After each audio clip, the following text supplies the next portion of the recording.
আল্লাহ তুমি আমার গুনাহগার উম্মতকে বাঁচাও। এই দুনিয়ার বুকে রব্বুল আলামিন সব নবীকে একটা করে দাওয়া মুস্তাজাবা দিয়েছেন, মানে যে দোয়া করলে কবুল হয়ে যায় সাথে সাথেই। দুনিয়ার সব নবীরা ওই দোয়াটা দুনিয়ায় করে ফেলেছে। বিশ্বনবী বলবেন, আল্লাহ ওই স্পেশাল দোয়াটা দুনিয়াতে করি নাই, আজকে আমি তোমার দরবারে দাঁড়িয়ে কিয়ামতের দিন ওই দোয়াটা করছি। আল্লাহ আমার যে উম্মতের হৃদয়ে যাররা পরিমাণ ঈমান আছে, আমার একটা উম্মতকেও তুমি জাহান্নামে ঢুকাতে পারবা না।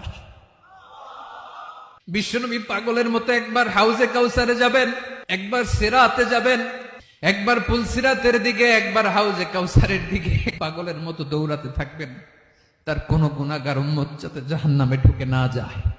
উম্মতি বিশ্বনবী আমার জন্য কাঁদবেন, আপনার জন্য কাঁদবেন, আমাদের জন্য সেদিন কেঁদে কেঁদে জাহান্নামের দরজায় দাঁড়িয়ে আমাদেরকে টেনে টেনে জান্নাতে ঢুকাবেন।